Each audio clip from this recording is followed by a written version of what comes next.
Hello everybody and welcome to the round 20 tips and predictions video for the AFL 2025 season. I'm your host, the Matt Danger, joined here by the lovely uncle. How are you?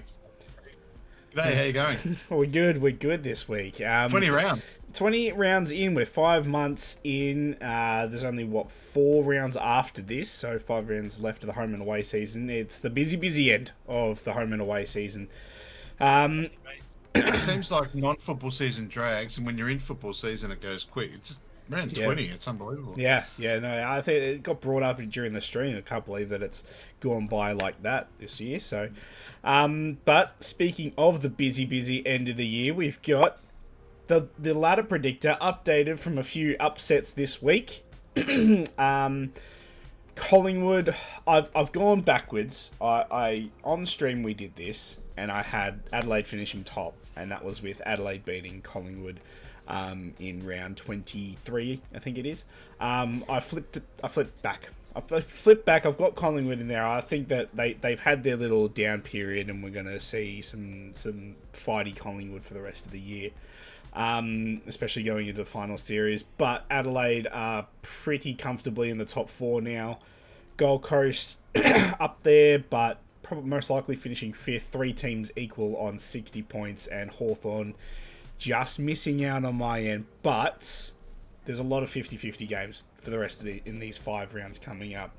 I think it's hard to see a team winning 14 games and missing out.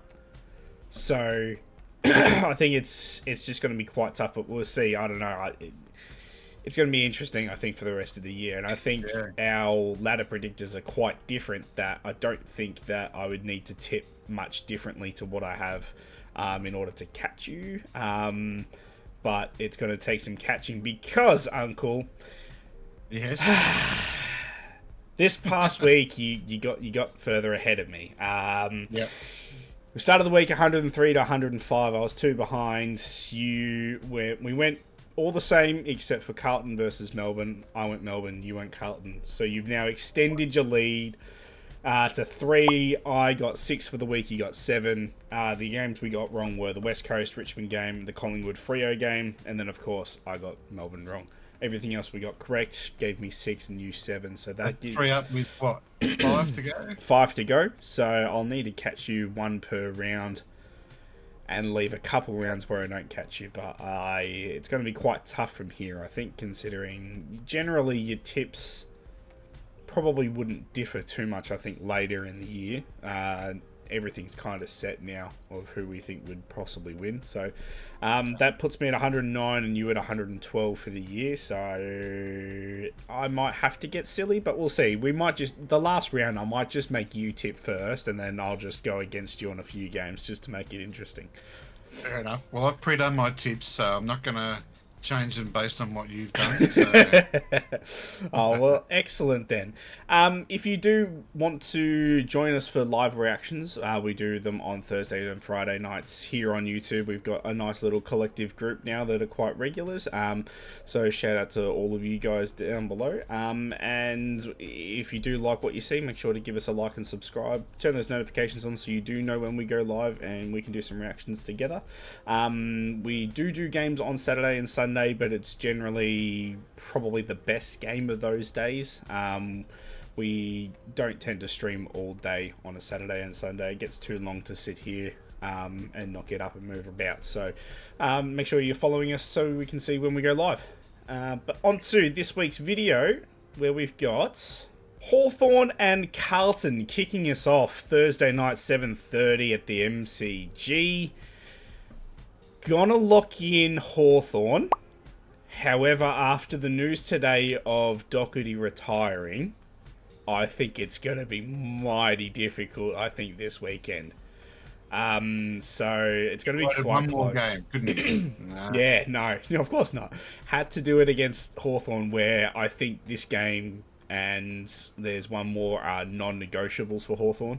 I'm tipping that they probably only going to get 2 out of these last 5. They have to pick up a win against either Collingwood at the MCG, Adelaide in Adelaide, or Brisbane in Brisbane. They need to pick up one of those wins, so that's going to be quite tough. But this is a non-negotiable for them. But with the recent news, Carlton's going to show up, don't you think? Become a tough game, yeah, it has. I'm going for Hawthorn as well. Despite the fact Doherty, I mean, Hawthorn showed last year that when the big games were on, they played in Dustin Martin's farewell game, and they beat them on that occasion. So in front of 90,000 people. Yep. So Hawthorn they get up for the big games. Hopefully they do the same again this week. I'm pretty sure they will. I was pretty happy with their form last week in torrential conditions down in Tasmania, but I think they'll do the job. I think they'll do it quite well. 30, 40 points. Yeah, I don't know if it'll be that much. I think it's the second half to tell the tale, I think, because Carlton are pretty good in that first half, so we could all go into halftime thinking it's going to be quite interesting, but as always, blows out after halftime, so it'd be interesting to see where we're at during the third quarter, I think.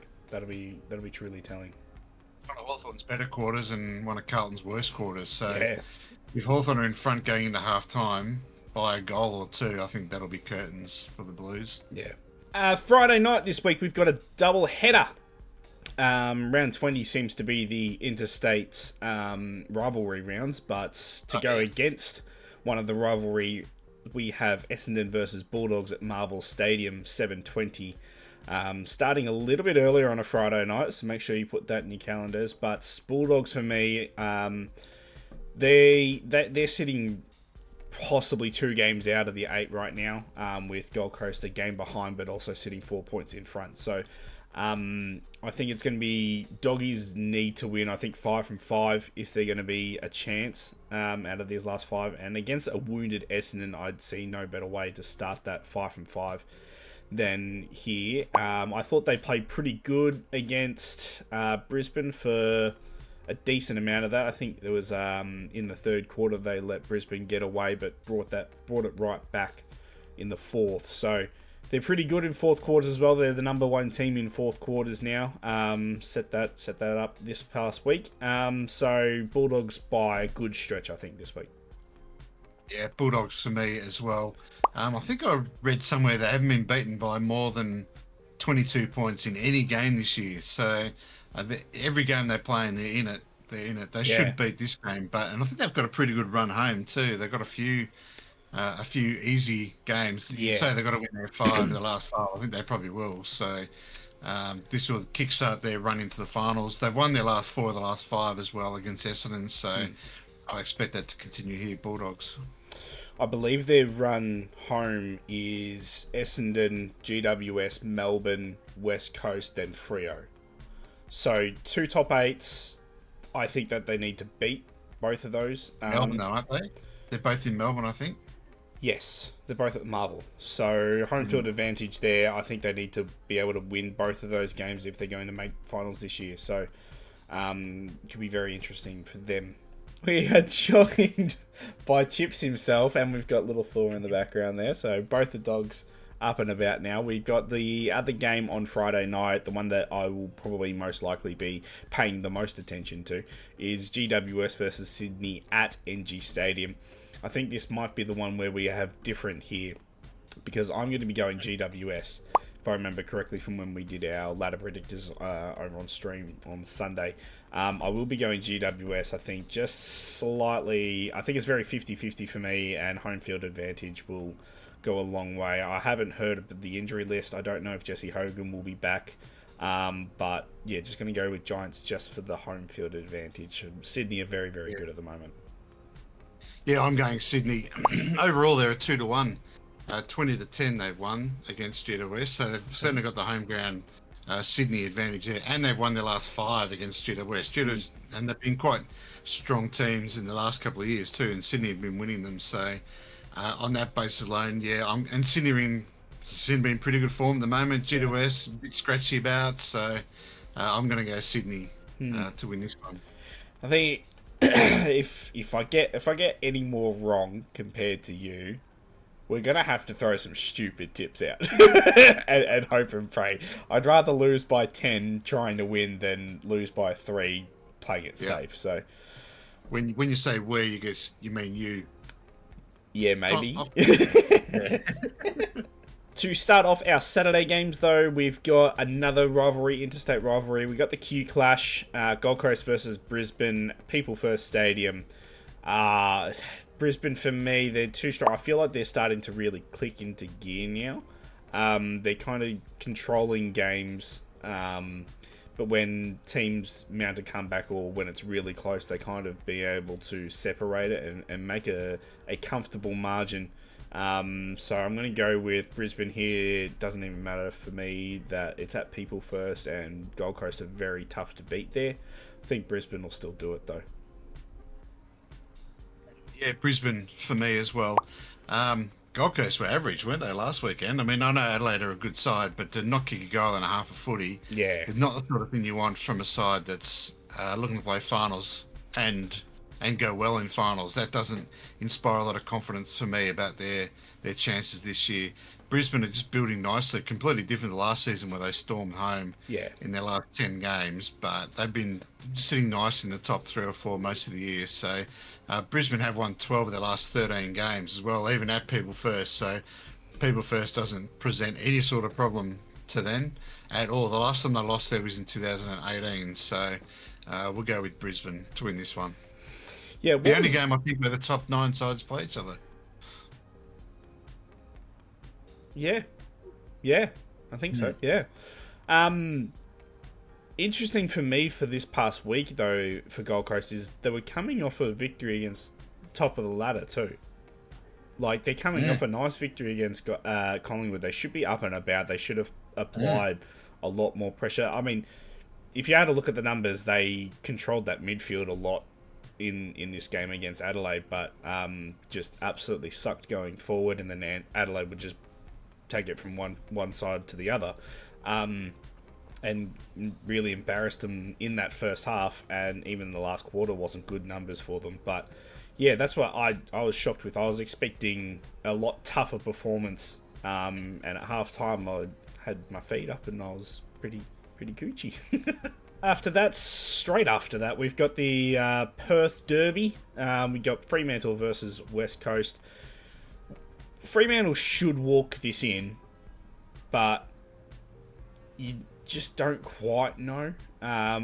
They could be cursed again, like Gold Coast were, having a nice victory over Collingwood, and we'll see how they turn up.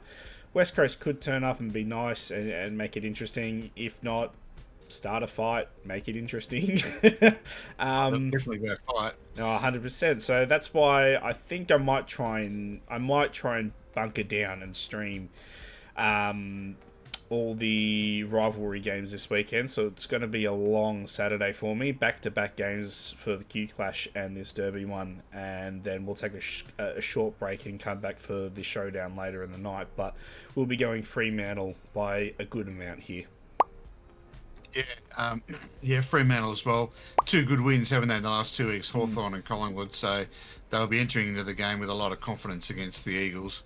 It's probably the Eagles' grand final, really, if they've got nothing to play for this year. And the one thing they would love to do more than anything else is to stuff up Fremantle's season. If they can beat Fremantle, then suddenly Fremantle are in the talk about for the 9th spot again. Yeah, They've got over that discussion. If they lose this week, they're back in the discussions for that. So West Coast would love nothing more than to stuff up their season. So I can't see it happening, though. I think Fremantle's a safe tip here. Yeah. I think they would love to bounce back from their quite poor performance against Richmond too, a team that you would have thought they had a decent chance to get a win over. I mean, we both tipped them, and they ended up losing by 50-odd points on their home deck. So quite an embarrassing performance, and I expect there to be a little bit of answers, a little bit of bounce back, but I think Fremantle will just be too strong again. For our double headers on Saturday night, we've got North Melbourne versus Geelong at Marvel Stadium. Easy pick here for Geelong. They've been looking quite good. North Melbourne pretty poor over the last 3-4 years, really. Not just the last few weeks. Geelong have been fantastic. I think this past week they were able to just keep St Kilda at arm's length. They would get out to 30-odd points, and then St Kilda would bring it back, but they couldn't just quite break 15. And Geelong would then break it back out again. So depends on how much they want to win by at this one. It is at Marvel, so it's not GMHBA, but Geelong should win by 10 goals here. Yeah, I mean, not really much to talk about this game. Geelong should win this pretty easily. They have won their last 13 games head-to-head. So they've got the wood over them. As you say, North Melbourne have been crap for years. Is it a stigma on Elsa Clarkson's coaching, the way he's gone at North Melbourne is compared to how he's gone at Hawthorn? I thought about it this week, and anyone can drive a McLaren to win a race. And did Elsa Clarkson have a McLaren in Hawthorn in the 8s and 2000s? And he's now driving a Sauber, and he's showing that he's no good. I mean, is it ruining his coaching reputation by being at North Melbourne? I don't know, but Geelong should win this one pretty easily. I think he's inherited quite a young group, and I don't really know the stats, but I'd like to see how Hawks did in his second year. I'm not too sure when he took over the Hawks, but 5, I think. Yeah, so we made the finals in 07. Yeah, so you didn't make it in 06. I'm guessing, I can't remember, but I'm guessing you would have been quite a young squad then as well in 06. Oh yeah. Yeah, very much so. I think we'll have to wait probably another year just to see. If they make no improvement next year, then I'd be starting to really ask questions of Clarko. Yeah. We have the showdown though, 8:10 Saturday night, Adelaide Oval. That'll be the main one that will be on stream. We'll be up and about for all of that. Those odds are astronomically out of whack, I think. I think it's very, very close, actually. I'm going to go with Crows, just going to back my boys in. We're obviously in a lot better form than what Port are, but with Ken Hinkley's last showdown, they've got a bunch of injuries, so beware the wounded beast kind of thing. I think that they really, really want to stand up for Ken Hinkley's last showdown here, in Port Adelaide always have a way of standing up when Ken wants them most. I think Rosie's still got an injury cloud, but it's only a hand injury, so I expect him to possibly wear a glove and play that game out, so they should have him back. I think they might have the horny one back as well, possibly. I'm not too sure about him, but yeah, it could be interesting, but Adelaide should win by 20 plus. Yeah, I like the Eagles. Also put Adelaide not only for Ken Hinkley, but they'd love to stuff up Adelaide and put a bit of a spanner in their works as well. They've got a pretty even head-to-head record. Them, the Adelaide have only are a +1 overall on a head-to-head record. That was from this year. We were 58-58, I think, going into the showdown. And you've won. Adelaide have won 4 of the last 5, so they've got a good recent record against Port. The way Adelaide destroyed the Gold Coast, and Port are nowhere near the ability of Gold Coast. I think Adelaide will win. Port Adelaide are one of the few teams in the league that really play on emotion a lot, so they might just fire up and do something silly here. So Adelaide have got to watch themselves, but I'll go for Adelaide for this one. Yeah, so four out of the last 5. It should have been 5 out of the last 5, but Dan Houston taking out Rankin when we were up, and then I think that just really rattled Adelaide, and we just got angry and stopped really playing smart footy and lost the game from there, because we were up when Houston had the hit. So it could definitely have been 5 from 5, but I think that's what'll get Port Adelaide going again this time. Is I wouldn't be surprised if there's a big hit or something that gets them going, or really rattles us. So we'll see how that goes in the showdown. It's always interesting. It's always close. Sunday, we have Richmond versus Collingwood. Collingwood definitely will bounce back after the last poor couple of weeks. Well, I wouldn't say poor. I don't think they were poor against Fremantle.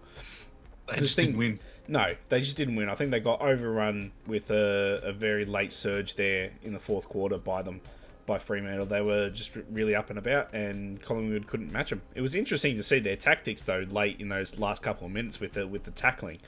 I can't remember what Quainer called it, but it's a method that they've thought of where they tackle you to the ground and then let the tackle go, so you're forced to get rid of the ball, otherwise you'd get ping-ponged the ball. Basically, they just don't want a stoppage, so they force the player to then handball the ball out and keep the ball flowing. I thought it was really interesting tactic. Interesting. Yeah. Of course, we haven't really had to see it much because there hasn't been many games where they're behind by a goal or so this year anyway. So it was interesting to see. Probably that's the most interesting thing to say about this entire game though, because they should win by about 100. Yeah, probably. I mean, Collingwood made some decisions to drop and rest and manage players last week, and it might have. They probably don't care that they lost because they were so far in front in top. So losing last week wouldn't have concerned them too much. The problem can be if you start messing with your team and losing games, it can have a bit of an effect. This is probably the perfect game for them to get back on track. So I expect to see a few good ins. They'll probably come out and steamroll Richmond, get their season back on track with a nice, comfortable win, and then we'll see. I still think they're the best team in the comp at the moment, Collingwood. Haven't really shown it the last month, but I think they're on their best day. They're better than anyone else. So, but Collingwood too good here. For me, it always begs the question. You know, you've rested players. They even did it against Gold Coast as well. You've rested players against 2 top 8 sides. Why risk that to lose when you could have rested players where in this game where you could play with one hand tied behind your back nearly and still win. So I would be picking easier games to be resting my people. I know you got to work it out schedule wise, but I would be looking at who you're playing rather than what round you're at. Final game to finish us off, we've got St Kilda versus Melbourne at Marvel Stadium. I'll be honest, Uncle, none of these games interest me on the Sunday. I think we might just do one long stream on Saturday and no stream on Sunday. Cool. So I'm really tough here just because I don't care too much. I think I'm going to go with St Kilda though. Yeah, St Kilda at Marvel. I think I'll go and just go the opposite of what you go. No, I think I'm going to go with St Kilda on this one. I think they actually quite impressed me at GMHBA this week, even though Geelong won by a decent amount. I thought they were actually quite good just around the ground. Nas played a phenomenal game again, but I'm going to go Saints. Yeah, I wonder what happens to Stephen May. I think he's out at Melbourne. Would just about finish them off for me. St Kilda have been okay without really. They're both so unimpressive this year in large stints. It's hard to know who to pick. It's 50-50, toss of the coin job. Saints won last time in head-to-head, but Melbourne did win their 5 prior to that. So maybe it's time for the Saints to win 5 in a row against Melbourne. So I'll be tipping St Kilda in this game to win. Oh, interesting. Both going the quote-unquote underdogs if you have a look at the odds there. So that'll be an interesting... Yeah, Saints are behind by 20 odd cents, which is I think those odds are about right. I think you probably wait against Melbourne. They are higher on the ladder, but I think it's a very 50-50 game. You don't know what's going to happen. There you have it, everybody. So those are our tips for the round, and just to recap, we will be streaming on Thursday and Friday night. Those games are primarily the Derby, the Battle of the Bridge on Friday night, and then we'll be doing pretty much all day Saturday, just a short break between the second and showdown games, but no stream on Sunday. So make sure to give us a like and subscribe, that way you can see when we go live and you can join us for live reactions. But until then, we'll see you guys next week. Enjoy yourselves, look after. See you later. Bye.